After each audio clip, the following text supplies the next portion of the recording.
Yes, my peoples, what's happening? What's going on? Ashctizzy here, and welcome back to my YouTube channel, episode 5 of the Football Chit Chat show. And we got a new guest on today, man. Like Dell, shout yourself out, man. Big up yourself for coming on, broski. Thank you for having me, man. Good to be here. Come on, man. It's a pleasure to have you, man. But the regulars, man, what's going on? What's happening? What's going on? Let them know who you are, man. For the people that don't know who you are, man. Got my season ticket entry against episode 5. It's your boy Mike. 5, bro. Let's go. Come on. And Rob, what's good, man? What's going on, bro? What's good? I'm looking forward to this one, especially our next game against Liverpool. Got a Liverpool man here. Good to hear it. Good to hear it. Ready. Rob's a Chelsea man, innit? So this one's gonna be an interesting debate, man. Tasty one. But before we even get into that, though, boys, man, Saturday's results, man. And obviously, let me start it off, man. Arsenal 3, Southampton 1. I think everyone was saying that Aaron Ramsdale's gonna have the game of his life. I don't want to be too harsh on Ramsdale because I was a big Ramsdale fan, but yeah, he didn't really do nothing. I think Arsenal gave us a little bit of a scare, as they do anyway. But for me, I always knew he was going to rack up the points, man. Mike, what do you reckon? It's a dodgy one, yeah, because we was there at the PSG game during the week. Sick. And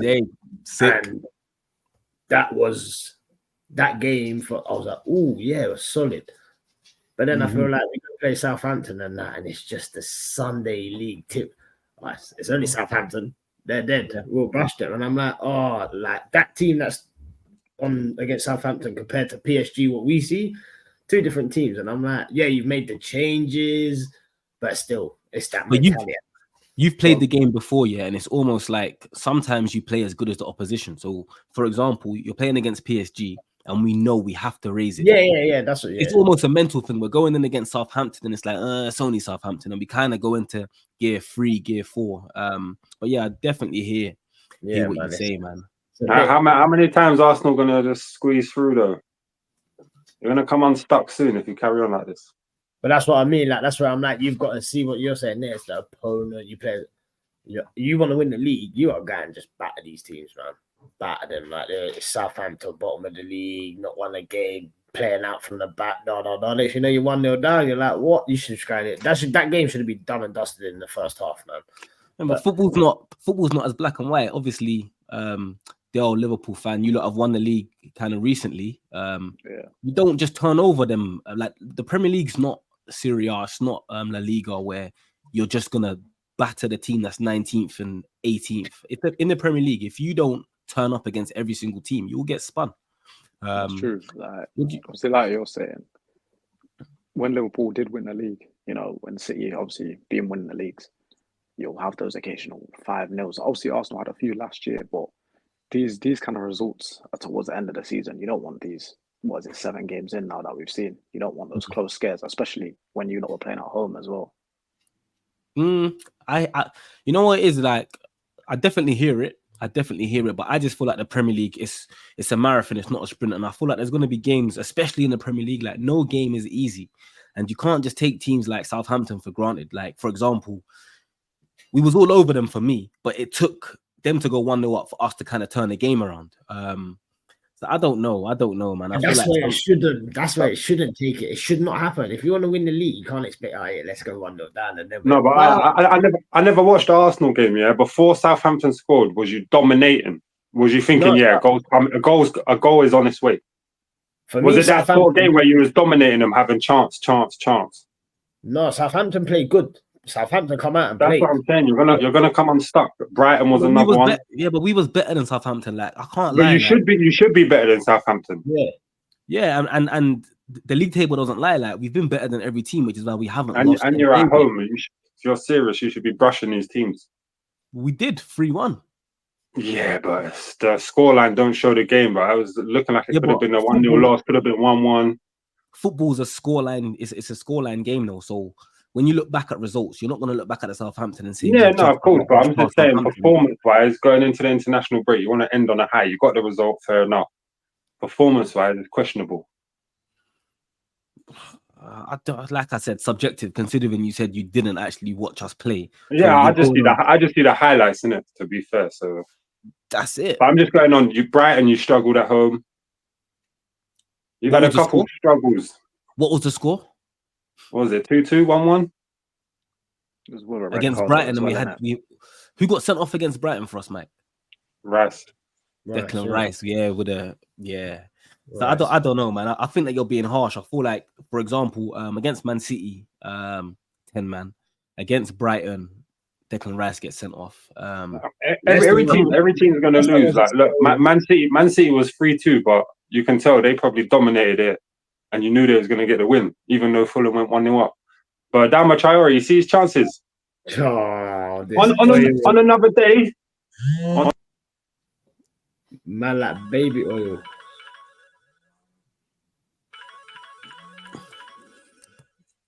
So, Chelsea fans, isn't it? Look at brother. If you're using your phone, you know you got at least airplane mode that or something, bro. Does it still work on airplane mode? If you're on Wi-Fi, but just turn it on do not disturb or something, bro. But go on. Talking about what was you talking about? Arsenal. Yeah, I don't know. Like I said, I feel like people are quite harsh on us. I feel like people I don't know, like no matter what we do, if we get the win, if we beat a team with ease, they say that we should have beat that team with ease. And if we just about beat a team that's a respected team, or even get a draw against like Man City or get a draw against Brighton, I feel like people have always got something to say against us. And I feel like that's just how it is as an Arsenal fan. So I don't know, man. I feel like Chelsea are always gonna have this negative. Obviously, the Chelsea and the Arsenal, we got I don't want to say it's war, because obviously we know that Tottenham are our main rivals, but I don't know. Chelsea would kind of want to force this beef with us, even though they haven't beat us in the league for the last, I think it's 5 seasons now? Is it 4 or 5 seasons that you ain't beat us in the league? Obviously, every time we say that, you go back to how many Champions Leagues do you have? I get it. But at the same time, when it comes to us versus you lot always try to force this kind of like beef and like... we dominated you for like 5-6 years. You're dominating us for 5-6 years. It swings and roundabouts, isn't it? 100%. But before them 5 or 6 years, we dominated you for 20 years.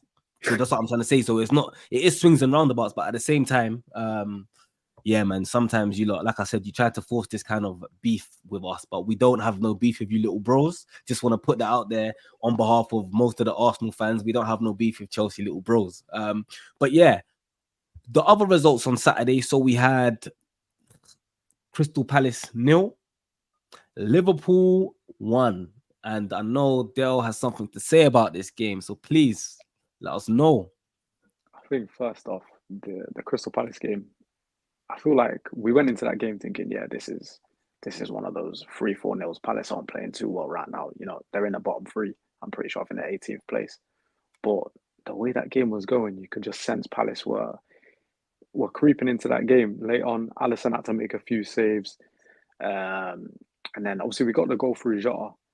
Gakpo started as well. When I saw that Gakpo and Tsimikas starting, I was thinking, I'm not sure what Slot's doing here, because this season he's kept the same team in the league, even though Nunes scored. I think it was last week, Champions League, obviously. But dropping Diaz, the form he's been in, I was questioning that, but I can't question this guy right now, man. Every decision he makes is going his way. It's perfect, except for that Forest game. Every decision, every tactical tweak, and I think you all know who I'm going to mention. Ryan Gravenberch in that midfield, man. He's having a good season. He's having a good season. I think I heard someone on the radio. I was in the car. They were like, "Oh, he's like Patrick Vieira," and then he crashed, nearly right off into the tree. I was like, "Whoa, calm down." You know, I've been seeing the Rude Hullet edits, like people editing him into Rude Hullet, things like that. Obviously we can't get too excited, but you know, the guy's still a young player. Like, people acting like last season he just disappeared when he had good flashes. Like, I remember one moment last season, Carabao Cup final, he came on. I think he started, and before he got injured, he was one of our better players on the pitch. Man City away, Etihad, came on, had contribution to the goal. So the quality was always there. He just needed the right system, the right manager. You know what I mean? People believing in him, confidence is flowing. You know what I mean? People say football is a confident sport, so 100%. I'm a big fan of Gravenberch, man. I've been a big fan for a few years. Last season he was like easy to slip under the radar. Maybe it was the system, but yeah, this season he's shining, man. That's what I was gonna say, because I'm sure I heard a couple Liverpool fans say we don't want him, he's not good enough, and all of a sudden now this season he's the was it the Xabi Alonso / Steven Gerrard apparently. But I'm not discrediting him. I'm just saying, like, it's just all of a sudden he's just become so good. And is it? I don't want to say is it a purple patch? Is it what Rob was saying? Is it the system last season or whatever didn't suit him? Is it this new manager? I don't know. Like, I don't know, but I can't fault him. Yeah, I can't fault him.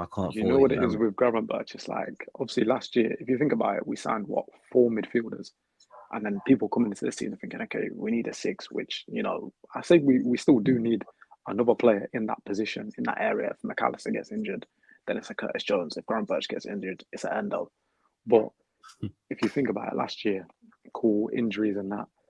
But coming into this year, obviously Slot's kind of tweaked it where people say, you know, Gravenberch is playing a 6, but it's kind of a double pivot with him and McAllister. Like, they complement each other very, very well. And he's using his skill sets. You know what I mean? That the no-touch turn that he does, like, that's perfect for him. If he's playing in that left 8 like he was last year in the free midfield, you're getting pressed from, you know, left and right straight away. If he's in a deeper position, he can see things. It's like Trent, you know, playing at right back. People say, you know, he needs to stay at right back. He can't play midfield because he can see everything in front of him. I feel like Gravenberch, the areas the pitch he's picking up, the spaces, they're just a lot better for him.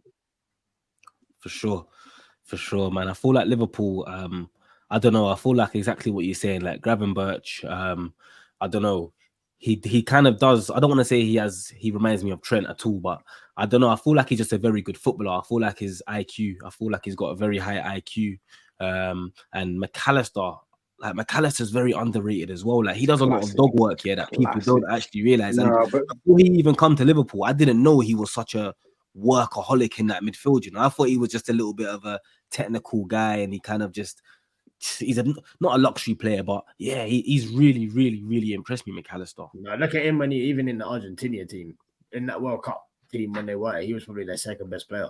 Yeah, he's an important player. He's an important guy. Yeah, but what I'm saying with Slot, it's more like patience on the ball, innit? Patient possession. So then Gravenberch, McAllister, they're getting on the ball more. Whereas under Klopp, it was like 100 miles per hour. So you're like kind of missing it out, if you know what I mean. Is that Klopp disrespect that I'm hearing? No, it's not disrespect, because it worked for Klopp, innit? But I just feel like Gravenberch, McAllister, they're better under this system than a Klopp system. Yeah, 100%. They're on the ball players. Obviously, I feel like with Klopp, it's more like right and left backs, wingers and striker. The rest is kind of there to make up the team. Do you know what I mean? But even now, I feel like 100 miles, get out wide, boom, boom, boom, boom, attack, get the ball, attack. Slot's happy, 1-0, keep the ball, patience. Look, they're defensively strong this year. Strong. Even thing I was going to say, I think even for Diaz, this system suits him a bit better because he take his time, get the ball, and then go at you. He's not this solid. Oh, I'm gonna do rapid bunny sprints down. No, it's a good question. Are you Nunes in or Nunes out? I am firmly Nunes in. Firmly Nunes in. Nunes mixed reviews on Nunes, man. No, do you know what? I feel like I feel like Nunes still has a bit of rawness to him that he needs to get coached out of him. But he's still young, though. He's still young. That's what I mean. He's still young. He's still got time to build into what he could be. And the thing is with Jota and Nunes, we've seen Jota, he's injury prone. Do you know what I mean? But like I said, start that guy and he will score goals like he has been doing this year. But with Nunes, it's kind of like he will get his chance this year. You know what I mean? The amount of games, 8 games in the Champions League group stage, Carabao Cup, obviously, we're still in it, Premier League. He's going to get his chance. I think after the international break, I think he will probably be starting in the league. I thought he was going to start against Palace the other day. But yeah, like you said as well, Liverpool defensively, I think that's maybe been the biggest difference. Last year, we were going 1-0 down a lot of games, but we've been strong. Best defence in the league so far. So we can't complain right now. Could that be shaken up, though, with Alisson injured now, boy? Maybe, but yeah, I'm not sure. Kelleher, innit? Yeah, I'm not sure. He wasn't in the squad though, because obviously Yaros came on. I don't know why. Yeah, no, I don't think he was in the squad though. Yeah, like Palace was he? But he showed last year like he's capable. Yeah, Sorry, Del, can I just ask you a question as a before we move on from Liverpool? Obviously, like I said, I definitely respect what's going on over there. I think Arne Slot's a good manager. I feel like you've got a good team, and I feel like Klopp definitely left you. Like I feel like Klopp was never going to leave you in a position where you was going to struggle. He was always going to leave a foundation there for another man to come in and to just take it to a step where he doesn't really have the same energy anymore. But if we're being realistic, yeah, your first game was against Ipswich, which you would expect to win, right? Yeah, of course. Your next game was at home against Brentford, which you would expect to win, right? Exactly. Your next game was against Man United, which as a Liverpool fan, I'm guessing you expect to win that, right? Yeah. Then you play against Nottingham Forest, which big Liverpool, you know, you never walk alone. You definitely expect to win that, right? Especially at home, but you know what happens. Then you play against Bournemouth, which again, I expect Liverpool to walk through Bournemouth. Then Wolves, and then Crystal Palace. So what I really want to ask, because I see a lot of I see Twitter, I see them saying Konate and Van Dijk, and like I said, very, very good defenders, but they're trying to put them on the same pedestal as Gabriel and Saliba. And I'm so confused because I just went through all of your fixtures and I never saw one hard fixture. Cool, you can say the Man United fixture in terms of the history and the Liverpool v Man United, but if you're going team for team, that team is completely trash. I expect Liverpool to walk through Man United. So I'm giving Liverpool their credit, but are we being too? Are we giving them too much credit and not really looking at? Obviously, you've got to beat what's in front of you, but are we giving them too much credit, or are you saying I'm being a bit harsh and a bit picky in what I'm saying? I feel like a little bit you're being a bit too picky. Of course, everyone knows we've played the easy teams. Like Slot even said, we played teams in the bottom half. That's including Man United. But yeah, he took the P with that one still. We've got I think after the international break, we've got Chelsea. I think we've got City, Real Madrid, Champions League. Like there's tough games, Villa. But like you were saying, comparing Konate and Van Dijk to Gabriel and Saliba, I get it, cool. But Van Dijk has been, you know, best defender in the league for a while, one of the best defenders in the world for a while. Konate, before the knee injury.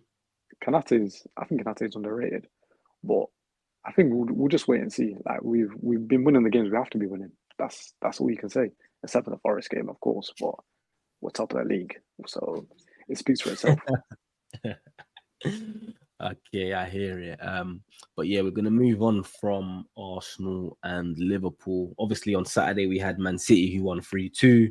We also had Brentford who beat Wolves, and I said before in one of the previous videos that old Jews, don't be surprised. I said Wolves are a very good team, but because they've had such a horrid start and a horrid run of fixtures to start off with, you then lose confidence. You then start to believe that you're not good enough. You then start to believe that you can get relegated. And in the Premier League, it's a dangerous game because you go to like December and January, and all of a sudden you can't get out of that hole that you're in.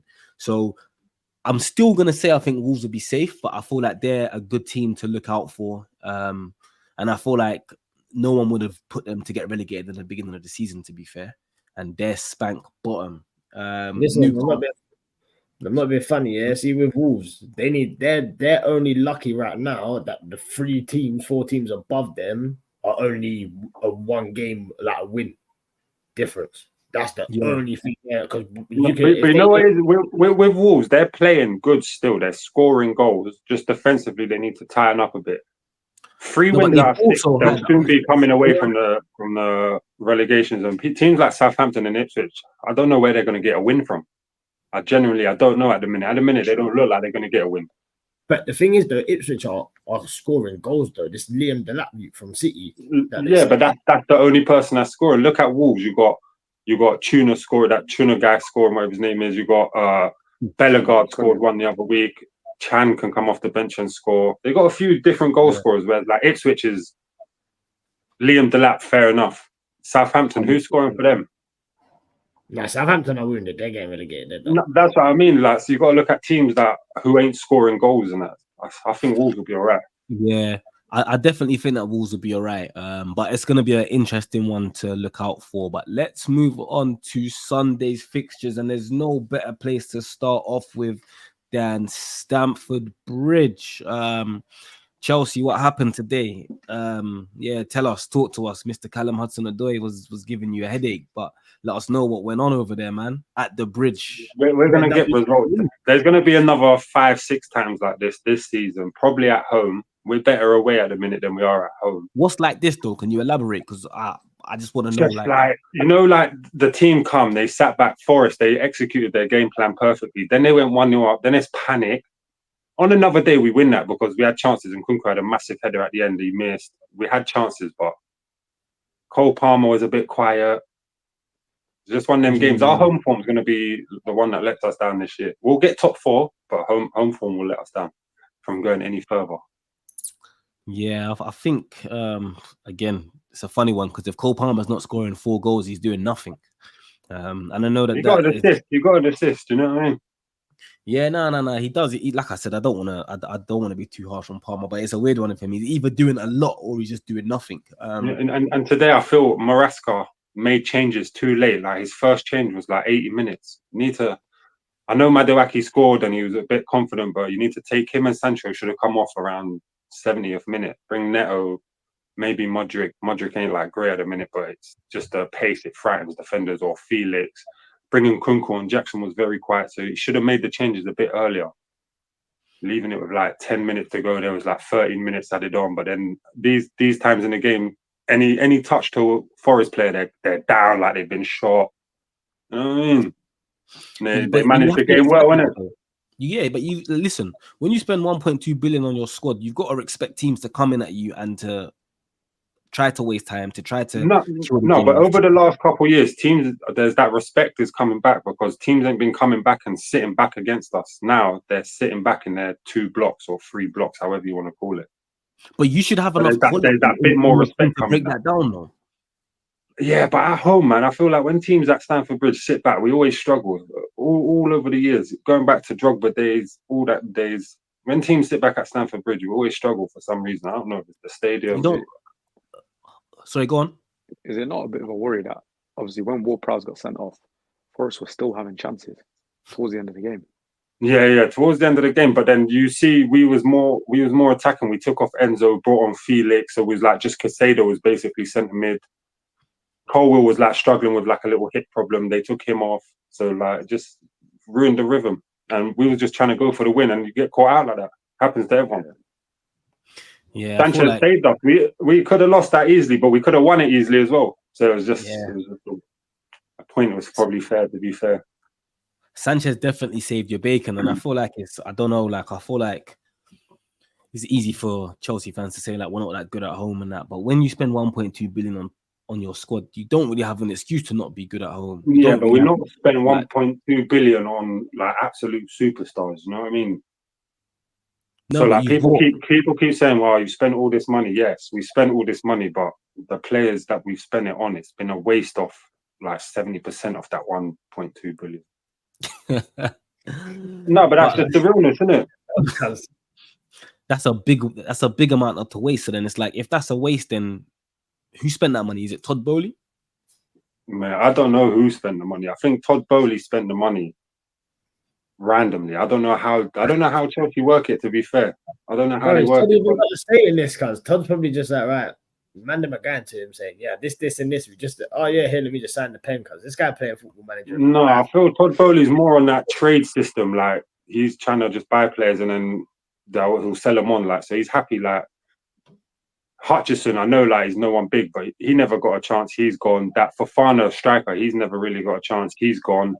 So Chaka, however you say his name, Carney Chaka Wakawamba, he don't really get game time. He's on his way out. So a lot of players have been bought, but now they're going to get sold. But we're going to make some profit on it. So like Todd Boehly and all them man are looking at it like it's a win. Do you know what I mean? But it's not a win. Yes, it seems like, I don't know, man. There's a lot of illegal activity. Seems like it's going on over there at the bridge, and I feel like, and I've said this for ages, like I'm not going to be surprised if in a couple years, maybe a year or two, you lot get slapped with a big ban. And I feel like someone in your club knows this, and that's why you've gone so. No, we're always staying above the profit. We're always staying above that profit. But you're selling hotels, you're selling training grounds, you're selling things that are not normal. Like that's what I'm saying. I don't know whose decision is, but Look, Brighton was signing so many good players. We took their scouts and all that, and then who we signing? Like, I don't understand. Like, why are they not bringing the same energy to us? No, I mean, why are we not finding any gems? Like, what gem have we found? Really, this is what I don't understand. How do you lot went to Brighton and saw what was going on at Brighton? You took the staff from Brighton that are signing these players from Brighton, and you're still rust. It's what I'm saying. It's like you lot have been bumped. It's like they never really sold you the real guys. They sold you the counterfeits. To me, this how it looks. Todd Bowley and all these guys, look at a spreadsheet. They say, this guy's 19. By the time he's 25, he should be elite. Let's sign him. So they sign him off that. A year in, 6 months, they're like, yeah, he's not getting into the team. Let's sell him for a couple mil more than we bought him. At least that's a win. You know what I mean? But we're coming together. We're clicking on.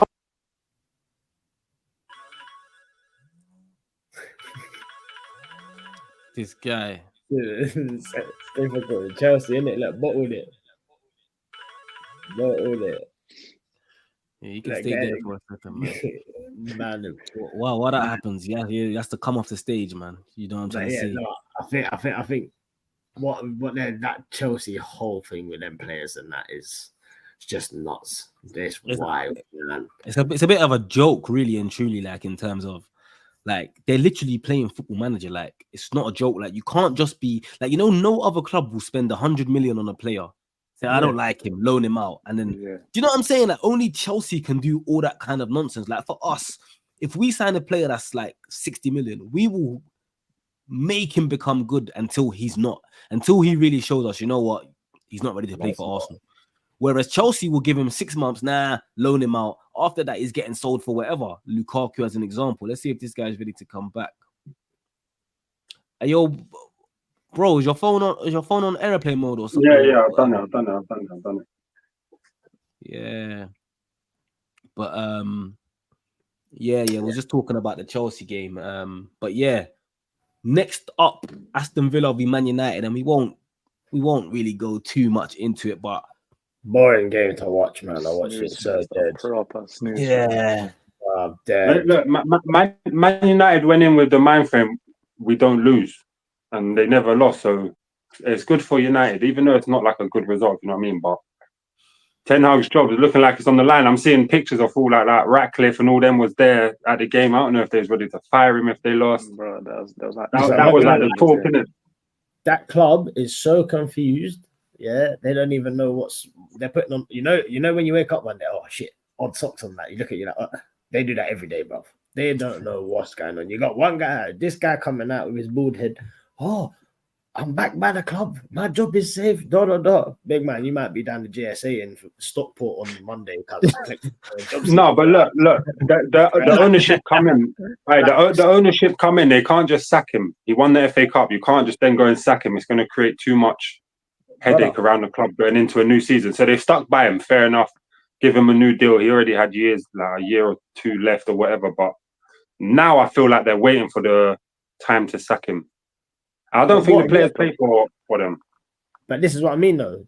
They're ready to sack him, but this guy's coming out with chest saying, there's of course, what manager comes out and says, yeah, I'm under pressure. Yeah, it's a risky game, this one. When you know you're on every manager comes out and says, look, like, you know what I mean? The board are backing me, is what it is. Oh, listen, this guy's some PR stunt, man. Go on, what was you going to say? I was going to say, though, the thing is, you wouldn't see all these men at that Villa game if nothing was going to happen, I don't think. Do you know what I mean? Like, there's a reason all of them were there at the Villa game. Like, what is it? Jim Ratcliffe, Brailsford, Fergie. And the thing is as well, people saying, obviously Ten Hag saying he's backed. Apparently, I don't know if it's true, but have you not seen that clip of Rashford when he gets subbed off and someone's like quoted what he said and you can see it and he says he's gone mad and people saying it's about Ten Hag. So is he losing the player side of things as well? In today's game? Today's game. But see, now I feel like that decision to sub him off was the correct decision to do as a manager, because I ain't going to lie, Rashford should have been sent off, and this goes back to this whole vendetta of the refs are against Arsenal, because I'm not being funny. That is not... man. Refs are against Arsenal, bro. Like, come on. No. Rob, that is... even as a Chelsea fan, though, the consistency in reffing. No, of course, you've had 2 bad decisions. The refs ain't against you, though. You know what I'm saying? I'm telling you now, if that's Arsenal and someone, if that's even Chelsea, Liverpool, I guarantee you. Bro, Chelsea got beef with Anthony Taylor. This guy hates us and he always refs our big games. He's probably going to ref Chelsea, Liverpool. He hates us, bro. You know, I think Liverpool's 2 games by the Champions League, they got Chelsea, then they got Arsenal. You got 2 big games, big ones, big ones, man. Chelsea, then Arsenal. Pooh. They both away as well, though. I think Arsenal's at. We're at Anfield. We're at Anfield. We're at one at home, one at away. Yeah, they're going mad. See, the thing is, gone. No. Go on. What was you gonna say? No, Liverpool, Chelsea, but we'll get onto it. Yeah. We're not even we'll dissect into that one at the end. But the next game I'm gonna start and end with is this. Brighton 3. Tottenham Hotspurs. I need to say it louder. Clip say it again. Tottenham Hotspurs 2. And I can't believe, I genuinely can't believe. I wasn't even watching the game, I looked on flash scores and I saw Tottenham was 2-0 up and I just thought, I'm just not even. I went on my Twitter and the first face I saw was expressions.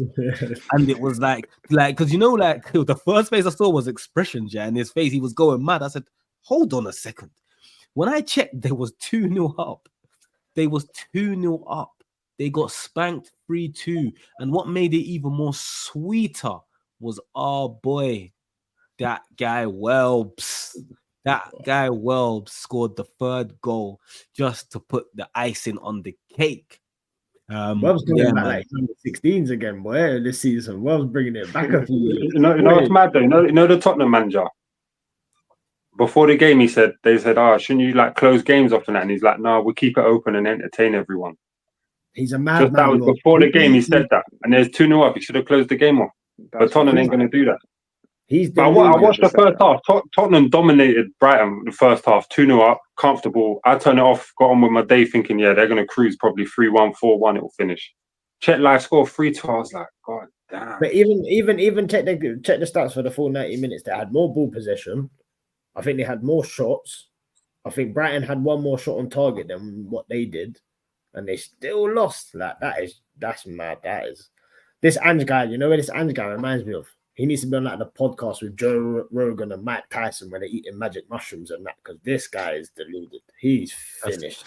Super duper crazy. He's lost, man. As a Liverpool fan, though, what do you think of that, man? Obviously, we don't really like Tottenham. Obviously, us being Arsenal and Rob being Chelsea, we don't really like Tottenham. So when we see that, it kind of, it sweetens us. But as a Liverpool fan, what's this whole, what do you feel about this whole Tottenham? I don't want to say hype, but this Tottenham, they haven't won a cup since 2007, which was the Carling Cup. I think the last FA Cup they won was 1992. And then the league title, you got to throw it back decades. Like I said, to us being from London and supporting London clubs is funny. But as Liverpool fans, do you lot see Tottenham as a big club? Do you lot see them as a serious club? I personally, I see them as, obviously they're a big 16, but I think if you really look at it, they're not a big club. Like you said, the trophy drought speaks for itself. Yeah, I mean, no Champions League in the last couple of years. And with Ange, I just feel like, bro, like you said, if my manager comes into a press conference before a game and says, nah, we'll just keep it entertaining for everyone, is that not a sign of worry? Would you not be worried about your manager saying that? Yes, it's a red flag. Bro, you're supposed to be the manager, bring calm to your team, make the changes when you need to. I'll give Arteta his credit, you know what I mean? This guy can go into a City game and nullify City. He can go into a game against, let's say, Ipswich and score 7 goals. Spurs could go into a game against City and it could end 4-0 City, and a game against Ipswich and then 5-4. You know what I mean? It's just I don't understand it. I listen, I was rating Ange because one of my boys, he's a Celtic fan, so he's making me, watch Celtic when Ange was at Celtic. And obviously the football and everything, and watching them in the Champions League, they were all right. But going back to the original question, everyone sees Spurs as a joke. Let's be honest. Everyone sees Spurs as a joke. Spursy. No, not being funny. Exactly. This guy, I feel like this Ange guy, feels like, right, we're 2-0 up, they're cruising, and then thinks that he's playing Kilmarnock. or something like that. St. Johnston as well. I swear to you, like, it feels like he's playing like Queen of the South or something. Like, this guy bugs out and again, like, it's the difference. Man, I'm gonna do something that I've never done on the show before, yeah. And this is, I'm gonna do this on a regular, not on a regular, but it's gonna be a thing now, innit? It's test your ball knowledge. We just spoke about the Scottish leagues, so now we gotta go around one by one and name a Scottish team until someone gets eliminated. So I'm going first. Celtic. Go on, Mike. Rangers. Dundee. No, go that way, innit? Go on, Del. Hearts. Dundee. Inverness. Queen of the South.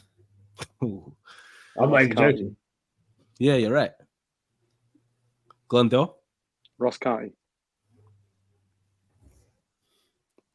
Ayr United.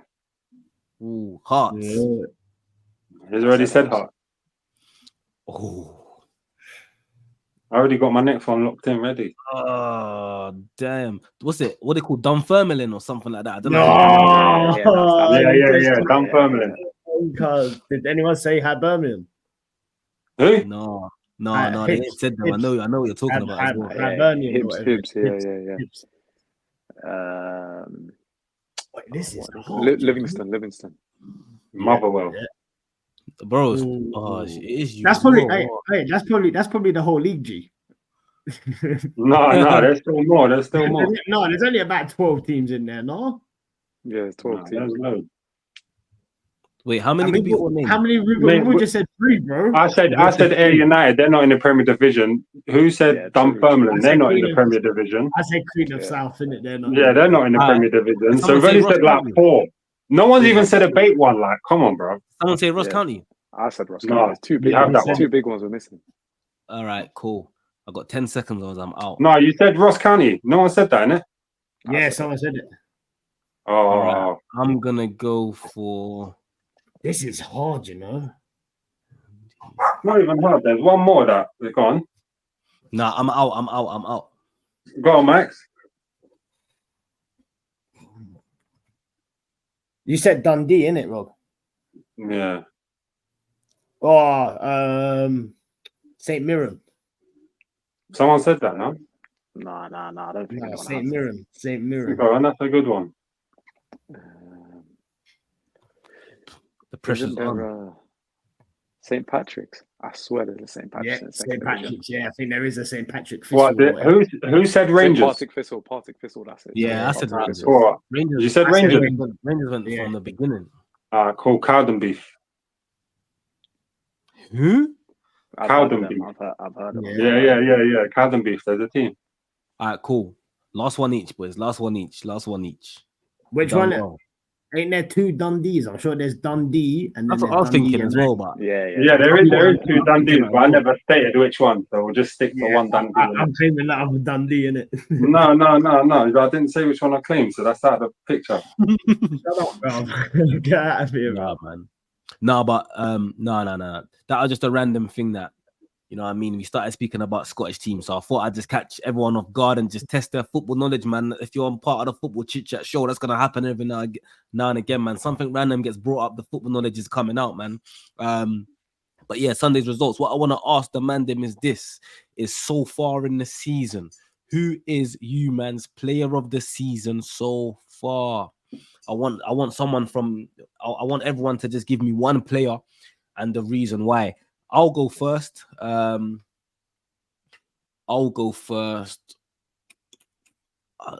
want to name a player from my team or should I not? No, do it from not your own team, man. Okay, all right. From not my own team, I'm gonna go my player of the season. Oh, I don't know. Has anyone got one? I've got a couple. I'm just thinking. I think there's a lot of players equally as good as each other. Go on. I'm listening. I'm gonna say Saka. See, I was gonna say Saka, but he told me I can't name my own player, so it caught me off guard. Yeah. If I'm not gonna name a Liverpool player, I'd say Saka so far. Respectfully. See, again, I've said it on the last 2 streams, man. Saturday, Saka, he changed the game. He won Arsenal the game. But before that, I don't think he's been at a high level yet.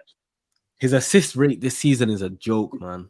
Yeah, I know he's assisted every game, innit? But I just think Saka can offer more, man. He ain't like Saturday. He hit the potential. You know what I mean? He changed the game.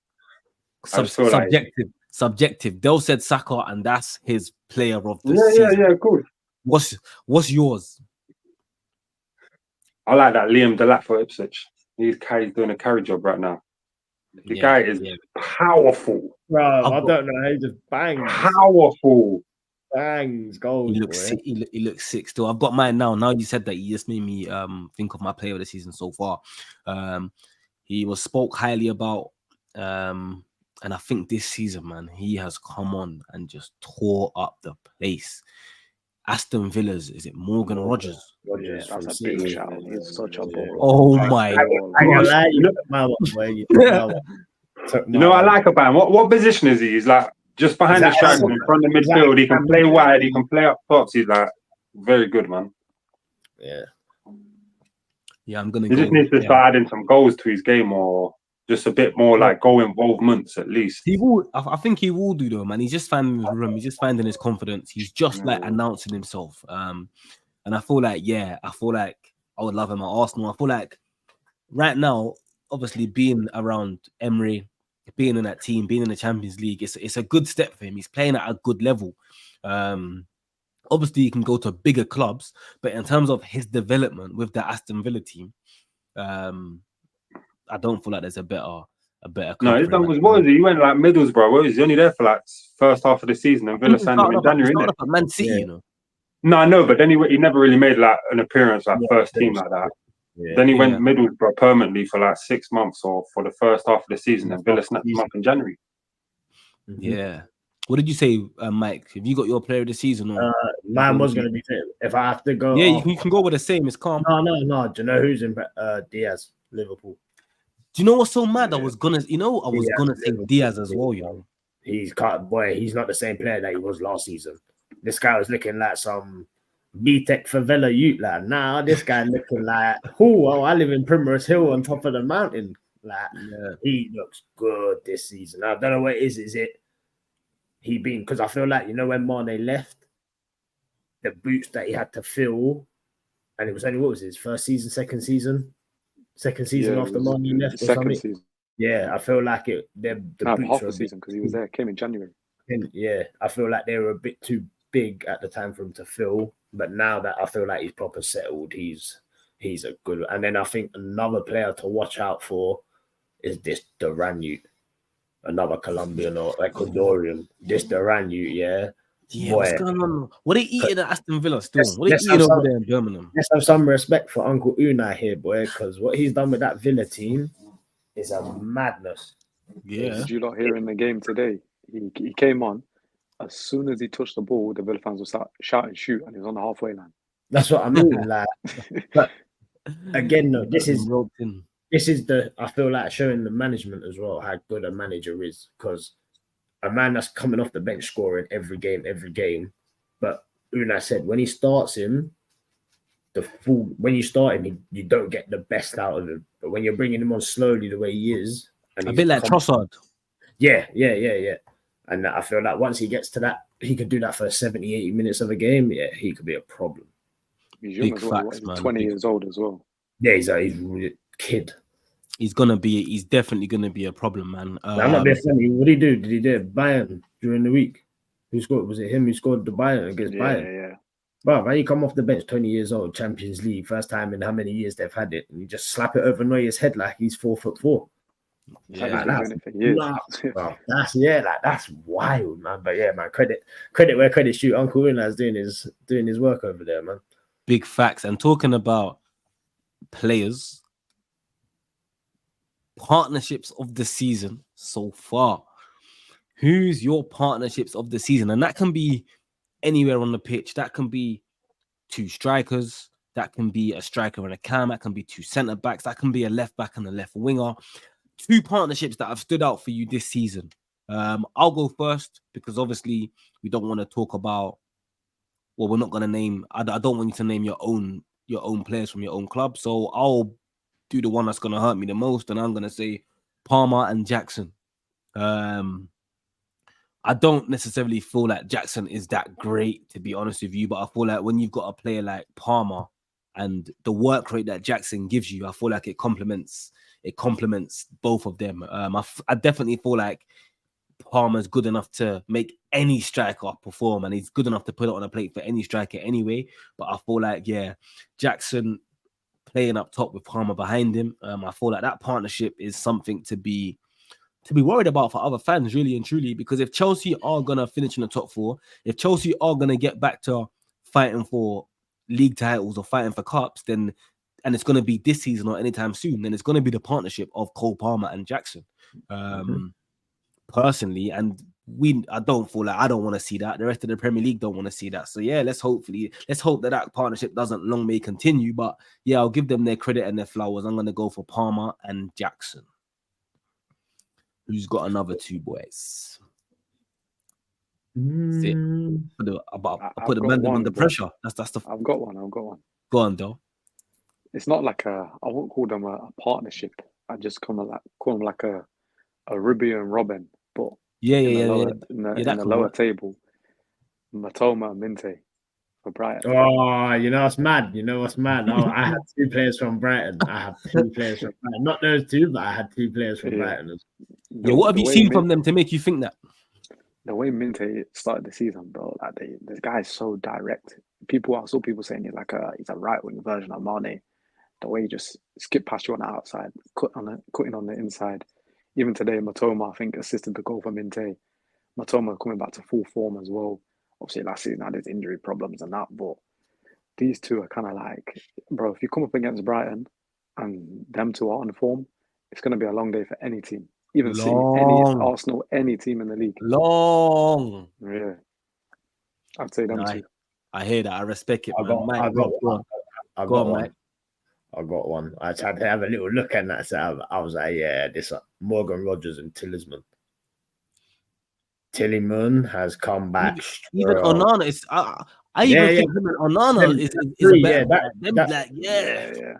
To be fair, you know what? Any of them really. Yeah, I feel like Onana, because he was already doing that Everton last season. Even they was having a poor season. We knew what he was coming into. Tielemans, Leicester baller. Come to a thing, didn't have that last season. Was a bit. He didn't look fit last season. And now it looks like Uncle Una said, "Yo, big man, there's some suicides. Yo, go do that for 3 months pre-season. You're gonna be all right." He's been doing some running timbered down, innit? Because he was looking a bit round before. He was looking a bit. Now he's looking a bit trimmed than that. I was watching it. I was like, ooh, this is the Tielemans that everyone was a bit hyped for. Like you can actually go play. So Tielemans and Rogers for me. I hear it. I respect it. Rob, what we got over there?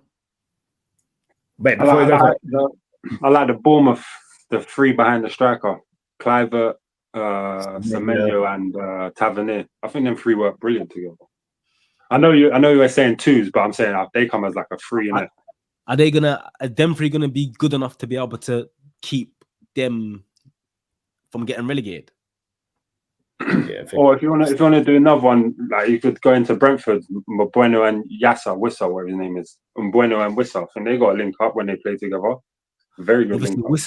Wissa's got he's got ankle injury. He didn't play the last couple of games, isn't it? But when he was there though, definitely I feel like it's exactly as you were saying with the Brighton side, like they do have like a little Robin Ribery thing going on, or as an Arsenal fan, if you want to say a Pires and Ljungberg thing, do you know what I mean? A Pires and Ljungberg going on, but even a Saka and Martin. So go on.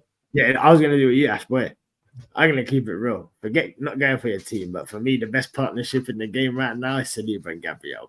I didn't want to go there, but trying to compare. You're trying to compare Diamond with like Super Frank said, didn't it? Win something and then you can start getting compared to the greats.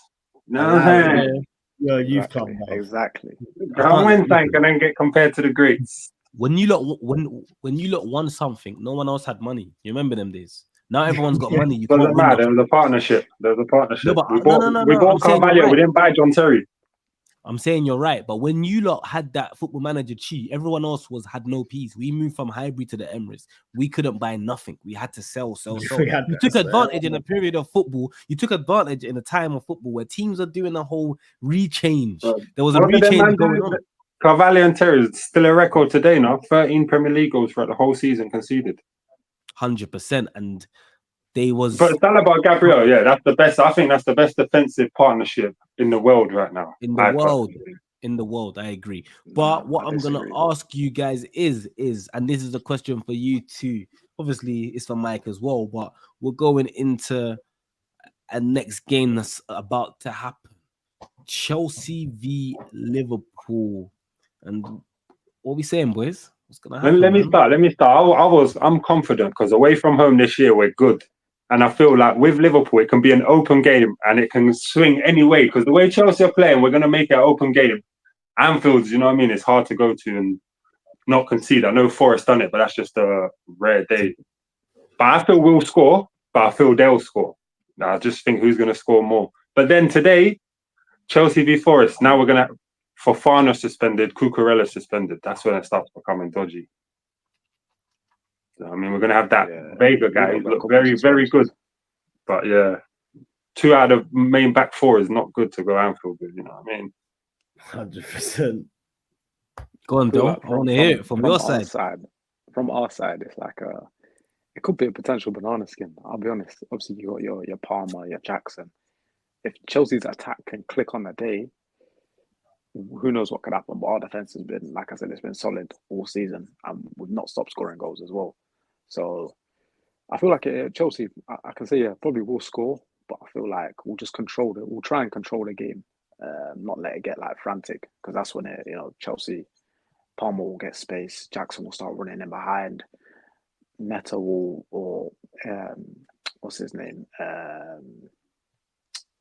Madawaki. They got so many players. You got so many players. You don't know when you're thinking of players. They've got so many. You don't know who you're thinking of. Yeah, that's what I mean. But if we keep it controlled, I'd say a 2-1, but a comfortable 2-1. Like we score, Chelsea score, but then we score early again, and we just control the rest of their game. But it's not going to be easy. No game against Chelsea is really going to be easy. I feel what might let us down is though Liverpool. You can press very good, and I feel when we're knocking it about the back, it's a bit shaky sometimes still because it's new to like our system, and I just feel like you might nick the ball of us a few times around our box.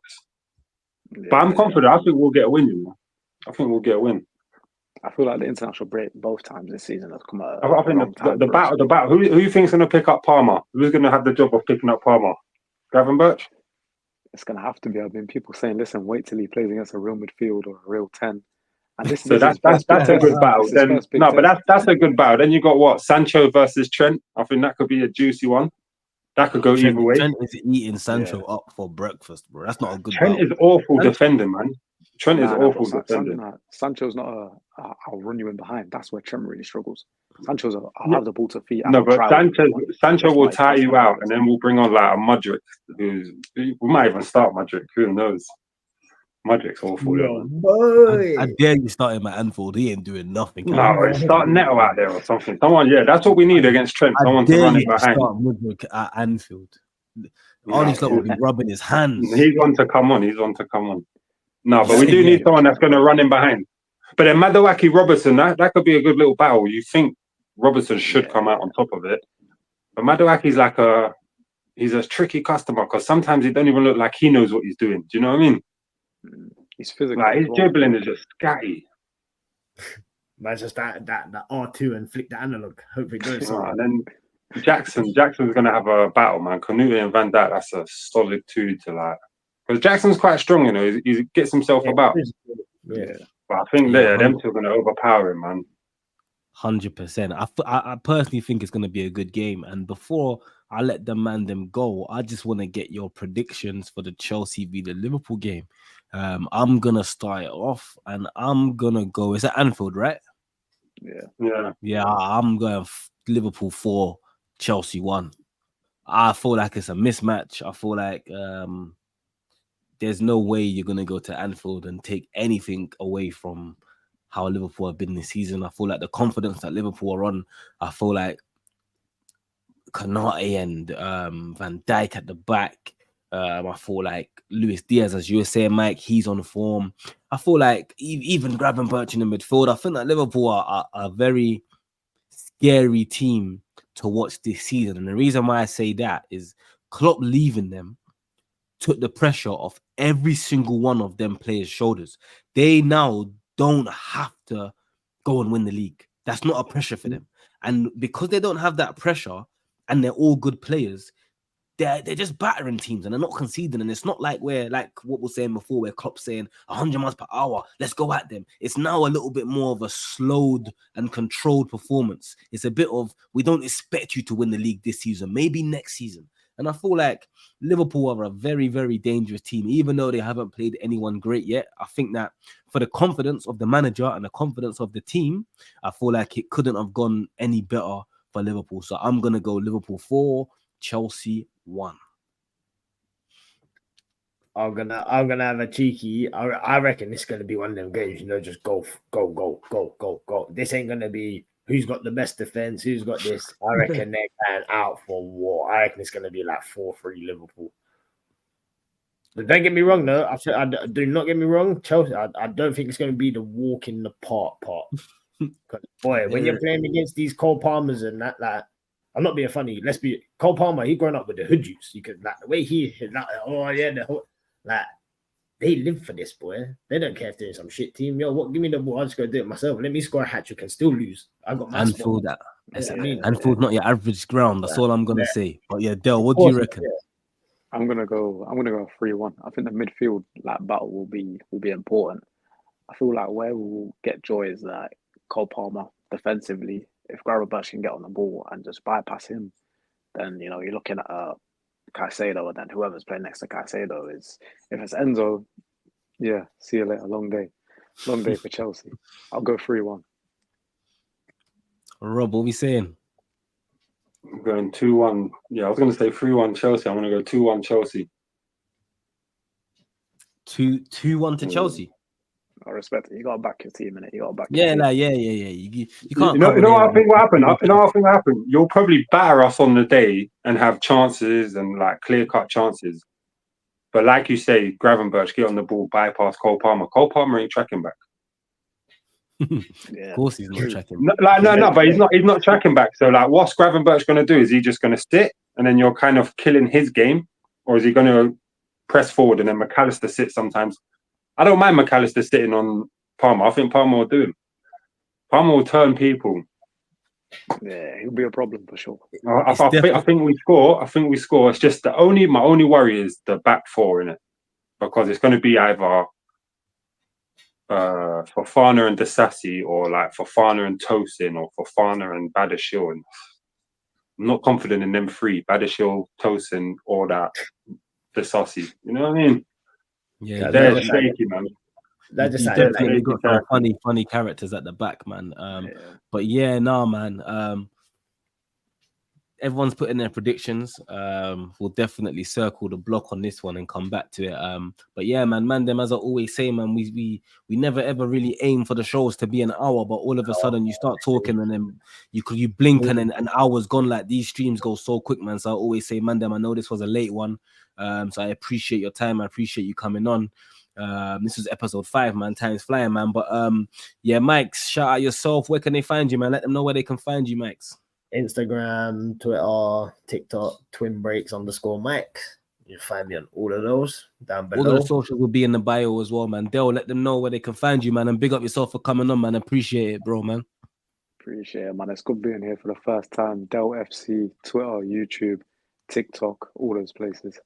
Come on, man. I'll put all of that in the description, man. And Del, man, we definitely want to see you, want to hear more. Whenever you can, man, we'll try to get you on. Obviously, like I always say to the boys, sometimes the panel changes. Like, it depends on what's going on. It depends on if there's a specific fixture. It just depends, innit? So I always just try to cater for what's going on. But yeah, always welcome, man. Rob, man, let them know what's going on. Where can they find you? TikTok, True Blue RT. That's where you find me. That's the only socials I've got right now. Come on, man. That's it, man. That's it. Always a pleasure, man. But that's it, man. Definitely always a pleasure. And yeah, episode 5, we wrapped it up, man. Them, big up yourselves. Shout you out. And yeah, go again. Love. Love. Bye.